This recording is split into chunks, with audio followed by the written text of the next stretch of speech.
everyone, and welcome to episode 3 of her podcast. It's amazing to have you guys back. And I'm here with two very special ladies in honor of this week. We have Valentine's Day, but if you've ever seen Parks and Rec, then you know, which is a very important show for your upbringing and your development. If you don't know, then the day before Valentine's Day is officially Galentine's Day. And in honor of Galentine's Day, we're talking today about friendship. So I have two very special people here with me today.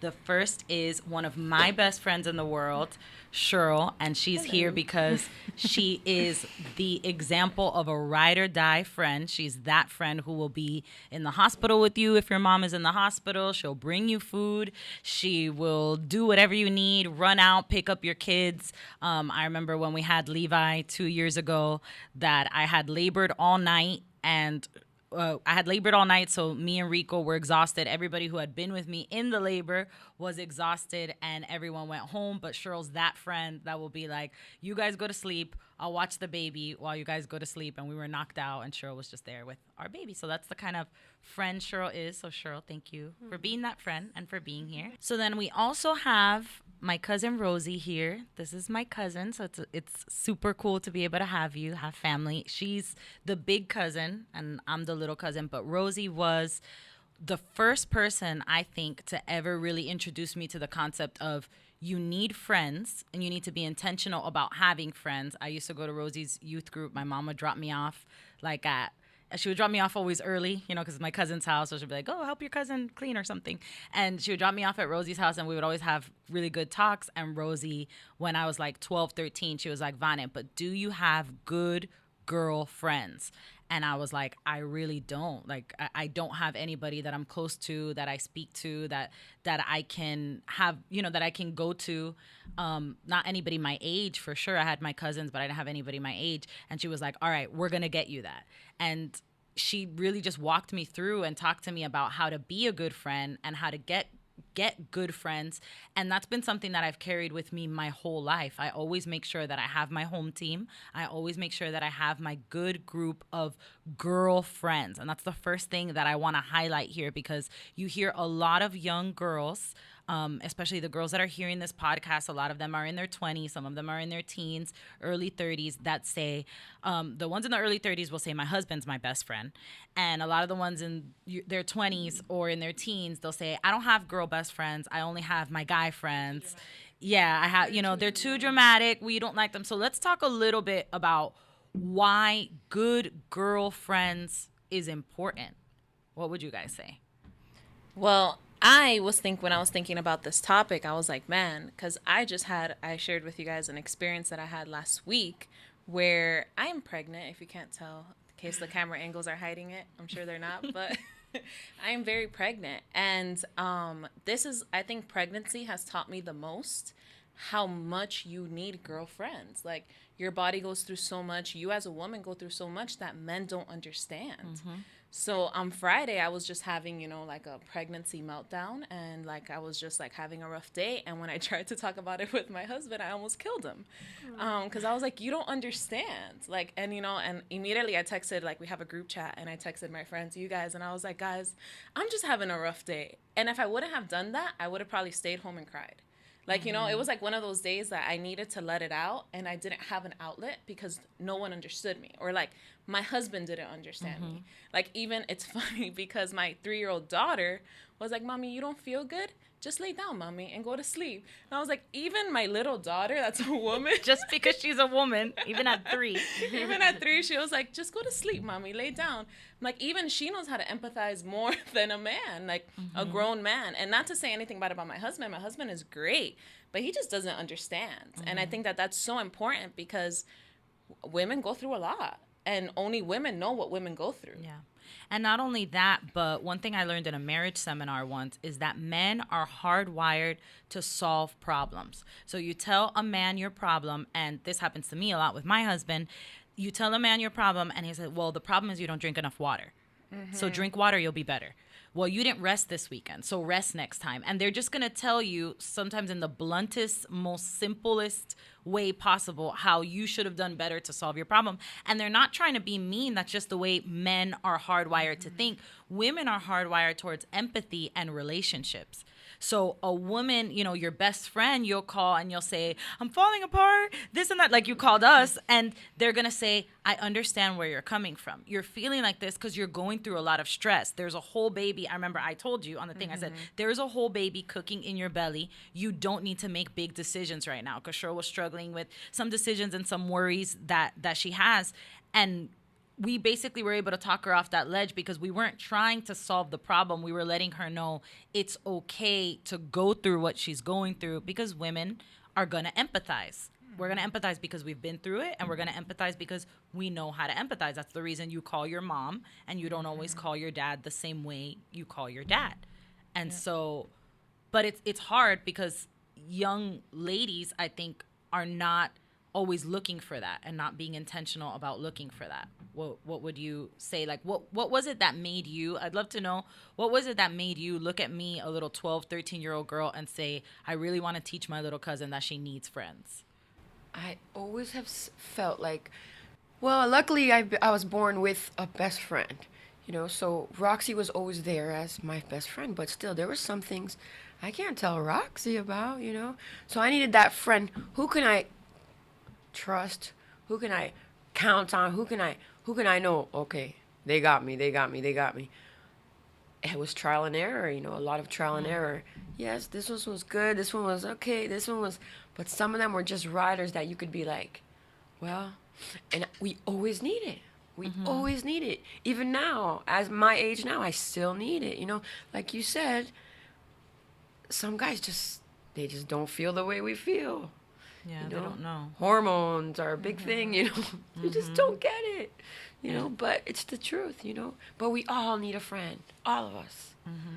Not just husbands, but Yeah, and that's the other thing, that if you think that you can go through this life and not have friends, like, there is an emotional thing in us where we need that. We need that connection. And we're made for connection with both types of people. Obviously, we do need those romantic relationships, but I think what happens when you don't have friends, or when you don't understand the importance of a friend group, and it doesn't need to be huge, but, you know, 2 or 3 people that you love, that you can count on, that can hear you out. I think that's what leads to a lot of young girls over chasing romantic relationships. And so in a week like this, in Valentine's Day, they're talking about, I'm feeling so lonely, I'm suicidal, I you know, whatever. Not that this is the only thing, but a lot of times they're looking for romantic relationships because they're looking for companionship. And they don't have companionship because they've just never really intentionally said, like Rosie said, trial and error. Let me try to get to know people, and I might get hurt, because you might get hurt, but you also might make these relationships and have this backup that you would never have otherwise. Yeah, and I want to point out something that Rosie said, because she said she was born with a best friend. And I think a lot of the times we overlook our sisters. I think, like, sisters are meant to clash. Sisters are meant to fight. That's the sister bond. But sisters they're created to be your best friends. Like, I remember being young. My sister and I are only a year and a half apart. So we're very close in age. So I remember being young, and as a teenager, we would rip our heads off. Like, my sister has kicked me out of a car in the middle of a highway. Like, I didn't get off, but she still tried. Like, we have fought. We have told each other we hated each other. We've done it all.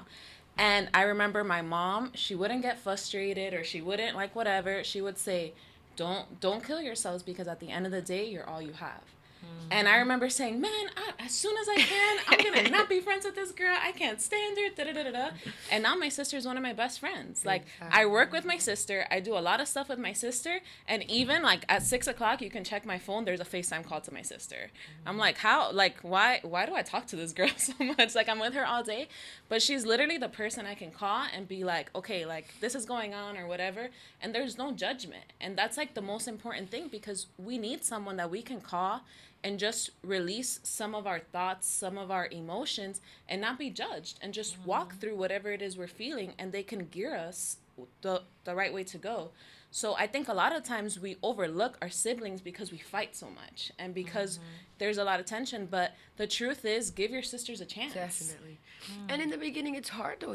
I have two sisters, and we are all so different, so different. But I know if I need something right now, Roxanne, Roselle, hurry up.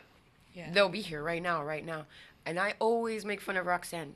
Why you call so much? Now, why do we have to do everything together? Like, are we always together? But she's my daughter. Yeah, she's my bestie. Yeah. So yeah, and if luckily I got my sisters, use them. Yeah, I have two sisters too. We grew up in a house of all girls, and we're all we have, and like not all we have, but like if anything, if I need to call somebody at 3:00 in the morning, the first phone call are my sisters, and I know that they're gonna come and they're gonna rescue me from whatever I'm in. I'm usually in my bed at 3:00 in the morning, pero por si acaso. Yeah, and it's the same thing. Me and my sister, we're 7 years apart, and we're night and day, and we fight all the time, probably almost every interaction, which that's the thing about sisters too. Like, you can't judge anybody by how they talk to their sister, because that's not how they talk to anybody else. Yeah. No. But at the end of the day, yeah, if I'm, the other day I was going to do like a small medical procedure, and I'm thinking of like, okay, who's going to go with me? And you already know, like, okay, as soon as my sister comes back from vacation, I'll see if she could take me, because there's only one person that you'll trust to see you completely naked and enter into a medical procedure and be there if you're throwing your guts up, like, it's your sister. And if you don't have sisters, like, we're all lucky enough to have sisters. So I think, first of all, as we enter into young adulthood, we have to learn to be good friends to our sisters. Appreciate it too. And appreciate them and who they are, and respect them for who they are, and learn, like, okay. And it might come many, many years later. But hold out that hope. And then if you don't have sisters, and this is one of the things I want to get to, you have to kind of make sisters. And that's one thing that I really want to discuss with you guys. Both of you guys are people who I see you invest in your friendships. And I think a lot of young girls, I hear them saying, I don't have good friends, I'm lonely, I don't have anyone. And the first thing I tell them is, well, are you a good friend? Are you a rider? Because when you're a rider, then you will, like attracts like. Definitely. You will attract riders to you. And, Cheryl, she went out of her way for me. Now she's pregnant. And you better believe that I'm going to be there in the hospital when Cheryl gives birth. And the same, both of us, when Janessa gave birth. Well, it was COVID. We couldn't be there. But we were literally waiting outside the hospital when Jared came out to go set up everything in her room and, make everything, because that's what happened. Janessa has invested in us. So that's one thing I want to highlight, and I kind of want to ask you guys about your experiences. What are the things that you guys do to be a good friend, and how have you seen that pay off? How have you seen that give fruit in your lives? I mean, you always have to be trustworthy. It starts with that, because if you don't have that, then how am I going to trust you? But like I was telling Bonnet earlier, I was like, luckily I have a few groups of friends, and throughout all of the years, I know that I could still count on them. Maybe not all the same way, because we work, we have kids, some are away, some do ministry, some are giving birth right now, and we're all at different ages of our life. But I know if I had to right this second, who can I call? And it started with me. How was I a good friend? Am I trustworthy? If they call me right now, am I going to be that person, or am I going to make excuses? Because sometimes it's easy to make excuses. I don't want to get up, and I don't want to do this. But I had a friend the other day. She got sick in her car, and I had to clean it up. Why? Because I know she would have done it for me, and I'm talking about pick it up, throw it everywhere. It was, and I was like, I got to do it, because that's what a friend would do. Would that friend do it for me? Absolutely. So here I go. Even if I'm just like, no, but still, but I know that friend would always have my back and do it for me. And the Bible talks about that. What you sow, you reap. So, and you might not always reap it. And I want to mention this. You might not always reap it with the same friend. Because I have had friends that I'm like, I'm there for you. I'm there for you. And you do make excuses when I call.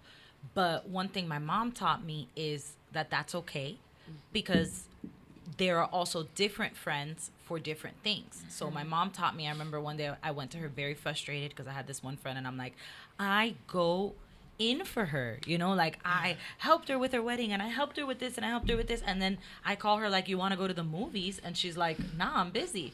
And I'm like, dang, like not even companionship. Like I'm not even asking you for something big. Like you won't even come to a birthday party. And my mom was like, sometimes you have friends in your life that are going to be those lifelong connections. And sometimes there are people in your life that you're there to invest in them.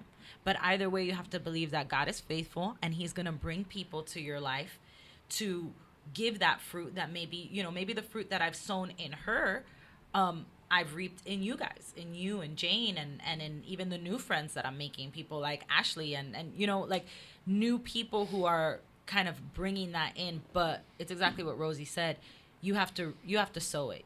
Are you trustworthy, or did you make excuses? And I love that, because a lot of people who say, I don't have friends, I'm not so sure, like, you know, like I'm lonely.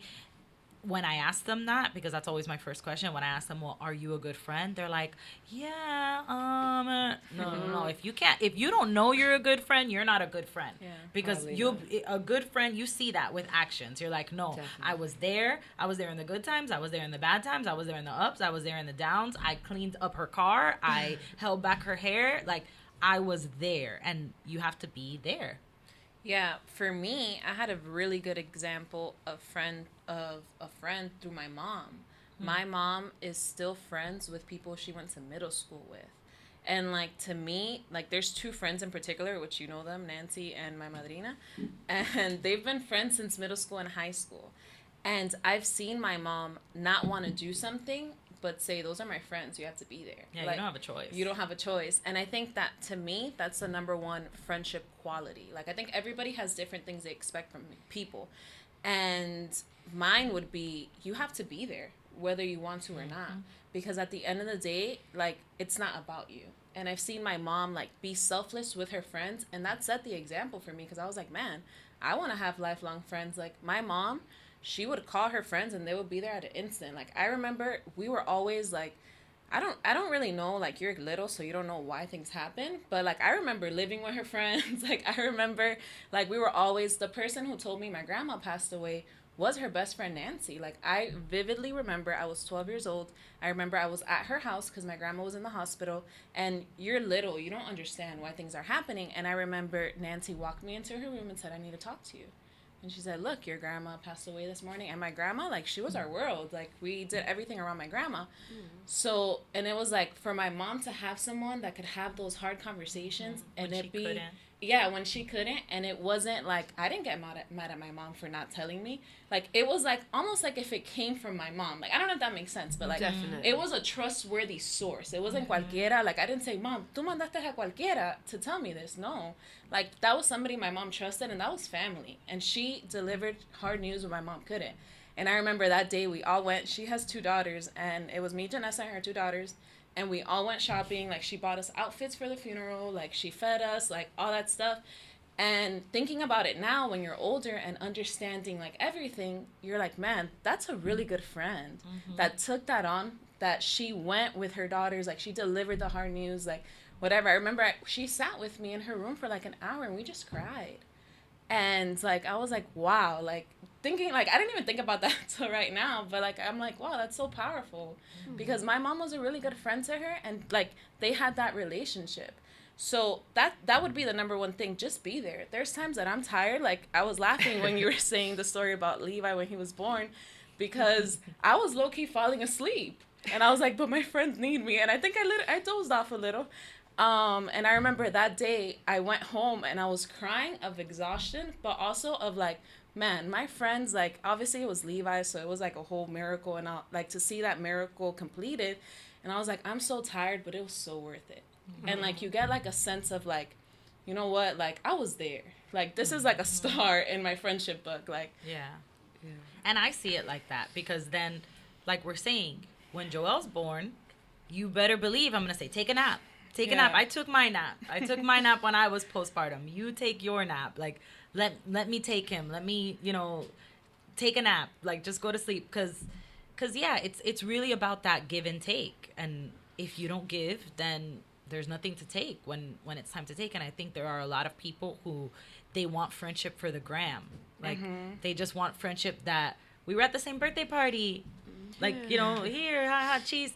But it's not going to be a deep friendship if actions aren't a part of that. And so what else would you say? Another thing is, with the younger ones, sometimes you'll meet them along the way. It's not gonna, might not happen overnight. You know, right now I know it's COVID and no one's going to school and you guys aren't doing sports. It might not happen. Hey, one night it could be a gradual friendship, you know, and friendships happen anywhere. You know, at church, at school, you know, I have a few friends right now that I met online that I would be like, wow, who would have thought, you know, but luckily, you know, this is the way we met, and this is the way our story goes, you know, and but just make sure, you know, keep a lookout, you know. I know that have that song, No New Friends, but why not? You know, why not? You never know, you might need them. Yeah. You know. Yeah, I think we're so quick to judge people and so quick to like, we have a checklist. Like, I think people do this with boyfriends too. Like, in all relationships, we have a checklist of what we expect of a friend, but it's really the people that you least expect it that end up being your closest friends. Like, sometimes people don't give you the first impression that you want, or sometimes we're quick to judge people off of things that we heard. Like, I always say a story of my now husband, that when I first started talking to him, people were like, no, don't talk to him because he's this, this, and this, and this, because of things that they heard. And I think that we judge people too quickly. And even with friends, like, no, I'm not going to be friends with that girl because she's always stealing everybody's boyfriend. Or I'm not going to be friends with that girl because she shares everyone's gossip. And we don't understand. We don't give them a chance. We don't give them a chance to explain themselves, or we don't give them a chance to show their true colors. Maybe that person just really needs a friend. Like, we don't know. Yeah. Like, I was always taught, like, people that show out the most are because they need it the most. So I was always, like, kind of attracted to the, like, kind of hard people because I always was able to, like, get to the root of it. I don't know if that makes sense. But, like, if, like, somebody was going through it, I would go ask them, like, why do you do this? Maybe it's because I'm a little bit more blunt than others, but I'll be like, just why do you do that? Like, why do people say that about you? Like, is that really how you are? And they'll be like, no, like, it was a misunderstanding or whatever. And great friendships have come out of that. Like, I remember my best friend when I was a teenager. We still talk now, but my first impression of her was she was mad annoying. And she came up to me and she was like, I forgot what she told me, but we were on our way to our exo. And she was just like, I can't remember what she told me, but my first impression was, this girl's so annoying, I'm going to avoid her all weekend. And she became my best friend for, like, a good, like, 10 years. And even her family is my family now. Like, our families are really close. And it's like, if I was just to discard her off of the planet Earth because of that one impression, I wouldn't have had that great friendship that I had with her, or I wouldn't have the relationship I have with her family, or her family with my family. And we do that with people that we're already friends with, too. They messed up once, they're out. Or they're annoying us a little bit, and they're out. And I think a big part of having lasting friendships is being able to understand who people are and accept what they can give you and what they can't give you. Like, I have friends that I know, I'm like, okay, let's say this person is not exactly a rider. You know, this person's not going to be there all the time. But they don't know. Like, I've learned with maturity, I've learned to be like, this person doesn't know how to be that kind of a friend. You know, this person doesn't know how to give it all. I'm not going to just eject her. I'm not just gonna, like, separate from her. You know, I'm gonna accept that friendship for what it is. Maybe this is just a weekly, we say hi to each other friendship. Maybe it can't go deeper than that. There are other friends who, you know, maybe they are writers, they do go a little bit deeper, but they have some issues with their character that I don't like, and I have to be there for them and support them through that, because nobody's perfect. And if I expect them to support me through my things, and when I'm annoying and when I lose it and when I'm not being fair, then I have to give that to them. So with that being said, we're going to take a 5-minute break and we'll be right back. Hi, I'm Vanessa Gracia Cruz, and I'd like to invite you to visit vanessagraciacruz.com to get connected with me and my ministry. There are free resources, Bible studies, and if you subscribe to our page, you'll get a lot of them directly to your inbox. Check it out. All right, we're back, and we're talking about friends. We left off talking about accepting friends for who they are. And I think that goes back all the way to our episode 1. I wanted to start the podcast with an episode about offense because in order to be a good friend, you also need to be able to forgive. And you also need to be able to say, I'm not going to just cut this person off. Obviously, there are reasons to cut people off. I always, when people ask me, I always just ask, what fruit is your friendship giving off? Because a good tree is going to give off good fruit and a bad tree is going to give off bad fruit. But if your friendship generally gives off good fruit, it makes you happy. You have fun when you're around them. You have that companionship. You can trust them. You can talk to them. But they messed up. Forgive them. Don't let offense make you miss out on lifetime friendships because you're not able to forgive. Because at some point when you forgive your friends, a time will come where they'll need to forgive you. And hopefully they have it in their heart to also forgive you. And if they don't, again, I truly believe that what you sow, you reap. And so you will reap it in another friend or in another way. It's still always good to do good. So Galatians 6:9, which is one of my favorite verses, says, never get tired of doing good. So that's one thing that I want to put in here because there might be that person who's listening who says, Vanessa, I'm a great friend to everybody. And they all backstab me. They're all witches. They all make some kind of drama. They all steal my boyfriend. Well, first of all, I would say double check that because sometimes, everybody says, I'm a great friend and it's everybody else. But sometimes you are the common denominator. So double check it. It might be you. It might be you. But we won't talk about that right now. But No. if it's not you, it's okay. You're trial and error. Keep on being a good friend and you will find those people who reciprocate the way that you need them to reciprocate. And then there's people who are in your life for a period of time. And I want to kind of talk about that too. There's people who are in your life for a period of time. It's not always a total rupture, or it shouldn't always be a total rupture when you just grow distant from someone and you're just not the same as before. I have one of my best friends in the world. She's my best friend from 8th grade, Hannah. So shout out to Hannah if you hear this. But she's one of my best friends in the world. And there are times of our life when we're close. Obviously, we're close in 8th grade when we saw each other every single day. And, now we have kids and she's moved away. She's moved to Colorado. She's been here. And we sometimes go 6 months without talking. But then I pick up the phone and I'm like, hey, how are you? And she's like, I'm here. I'm good. And we respect that of each other. And I think it's important to know that there are different types of friends too. So I don't want to get off track. There are your acquaintances. Then there are friends. And then there's your home team.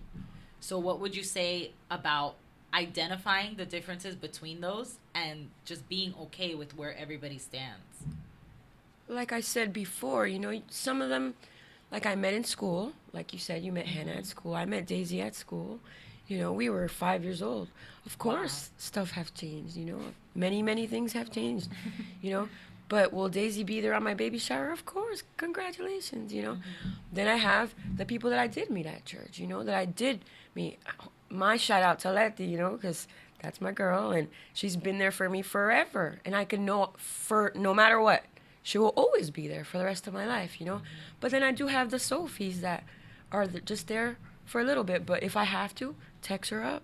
Sophie, I need you. What's up, Rosie? And you've met them throughout different seasons in your life, and you've been a different person almost in each of those seasons. At 40 years old, I'm 40 years old now, I do have my home team, that we spend the holidays together, we spend Thanksgiving together. But if something were to happen, God forbid, who would I call? I could still call all of them up, I got you, Rosie, I got you, But some are here for a different season, some are here next chapter, Luckily, thank God, I still got the same ones riding with me, I think sometimes we limit the amount of friends we could have and we don't understand the different circles that we can have. Like, we don't understand that it's okay to have acquaintances, it's okay to have a home team, it's okay to have just friends. And I think that's why people sometimes get frustrated with their groups of friends because they're relying on two people to be there 24/7.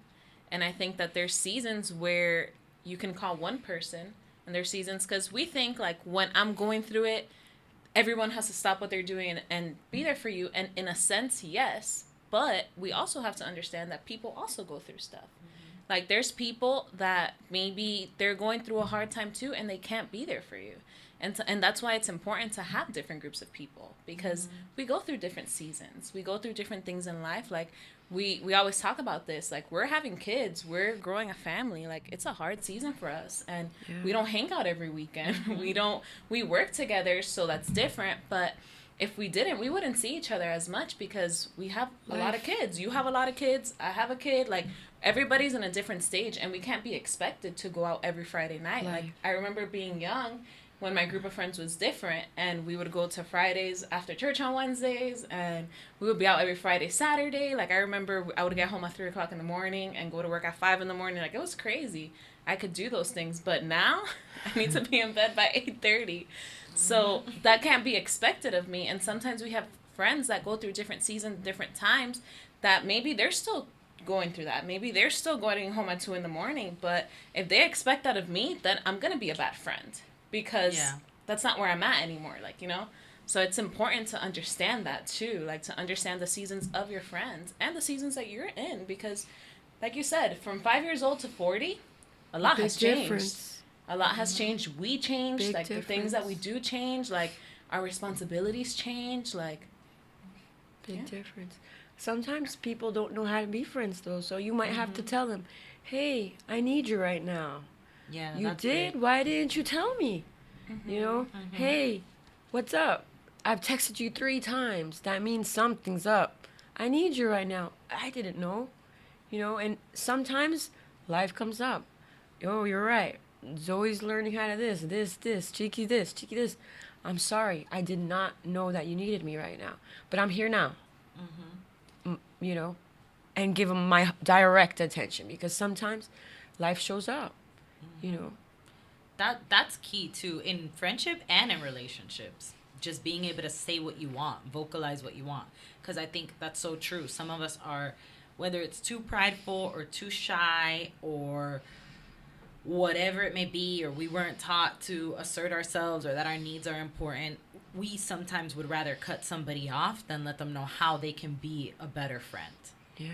You know, and I think you should not change your relationship with someone until you've given them at least the opportunity to correct, you know, and say, hey, when you do this, it makes me feel uncomfortable. When you do this, it makes me feel like you don't care about me. Or like, you know, I've had friends that I've said, hey, listen, you haven't come to my last 4 big life events. You better be at the next one. And I've had people who are like, yeah, I know. Like, I'm good. I'll be there. And then I've had people who, like, they don't get it. They don't get it. Like Cheryl said, maybe they're in a period, they're in a time of their life where they can't be that type of friend. Some people don't get it. Yeah. And I don't harbor anger against them. I simply understand that they're going to be in that outer category. And it's important to be realistic with people with where they are, because if I know you're in that outer category, then I'm not going to be upset with you. Yeah. I'm just going to, like, understand. Yeah. Like, give you some time.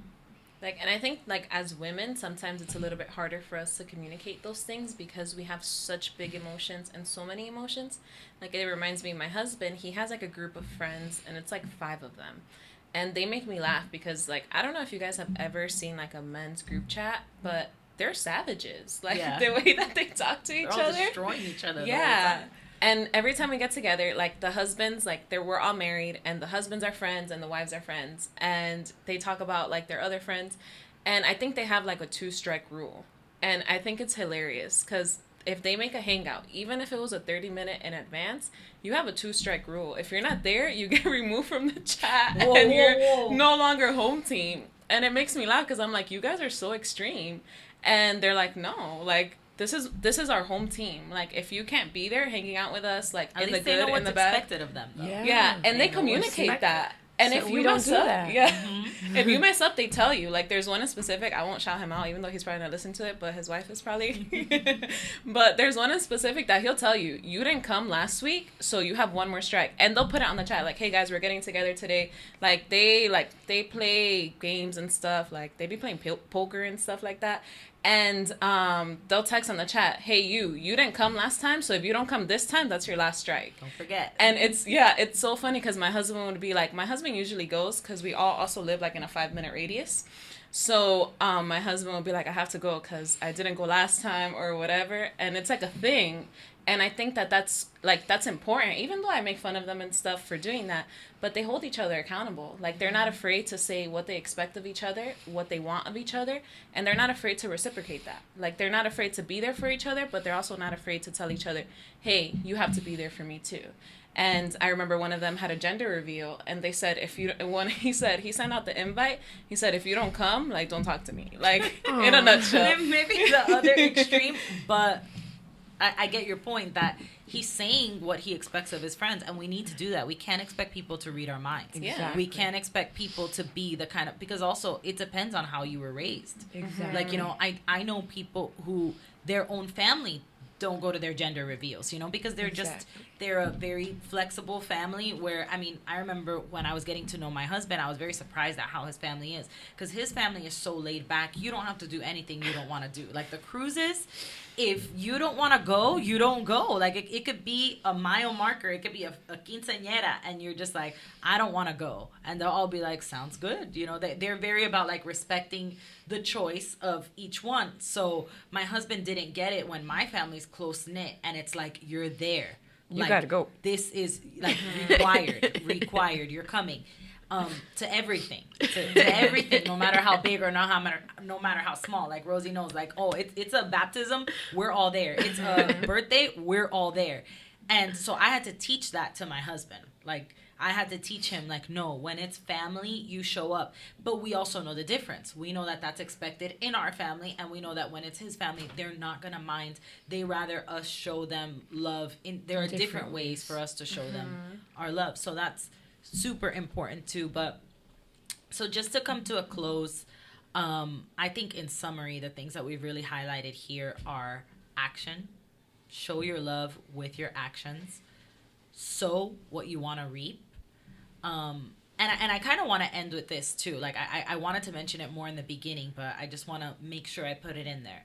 Having women friends is important, and we did talk about it in the beginning, but I remembered now when you were talking about Chris and his friends, it's so important for guys to have a safe space, Of course. and for us to have our safe space, Separate. Free from, because you might be a girl and you might be like, well, my guy friends are my safe space, free from sexual tension. I'm not the kind of person who believes that guys and girls can't be friends with, whatever, but that is there. Yeah. It is underlying. Even if he's married and you're married, Yeah. he's a guy, you're a girl, there's sexual tension underlying it, and there's a lack of just that common ground. Not saying that you can't have guy friends and that you can't get advice from them, but it is important to have that safe space where, like, this person is there for you. That they're not, like, there's just all that extra stuff is removed, and you can just be a friend. Definitely. So I encourage anybody watching, especially you young ladies that are still young, cultivate lifelong friendships. It's so worth it. You need it. It's going to pay off, especially it's going to pay off when you're going through that season of life that you're having kids and you're growing up and you need a shoulder to cry on. And I think that's why movies and series about friendships, lifelong friendships, like Sex and the City, or even like Magnolias. I don't know if you guys saw Magnolias not Steel Magnolias, but there's another one. It's Magnolias, and it's with Joanna Garcia Swisher, the one from Reba, but it's a super cute Golden Girls, all show. friends. Golden Girls. I think the reason why they're so successful is because that's what we're looking for. But if there's anything I want to leave in your hearts before we close, is it takes intentionality to get there. So like Rosie said, trial and error, keep at it, keep sowing, and we will see you guys next time. It'll happen. Yeah. I want to give a shout out. I didn't mention. Don't let me I finish did. without my shout out to my I did friends. not say Shabi. I did not say Shabi. I have to say. And that's your BFF. No. I got 5. All right. But my Roxanne, Shabi, Roselle, Ludi, Dulce, Suhey, my home team, but still my homegirls, Shabi and Roxy. Shout out. that no shout matter outs. what, my ride or dies. Right now, I could kill someone. Don't kill nobody, but they'll help me out, you know. Yeah, there's that person. That's like the Grey's Anatomy quote. all That's got one. Everybody has that person that will need a Christina help you. Yang. Everyone Yeah, needs help a you bury a person. body if you need to. Yep. Everybody needs their person. We need that. So find your person, and if you haven't your found your person. person, pray about it. God will bring It'll happen. a person to your life, but also then once that person is there, love them, show them your love with your actions, invest in them, and they're gonna do the same. So we'll see you guys next time. Bye. Bye.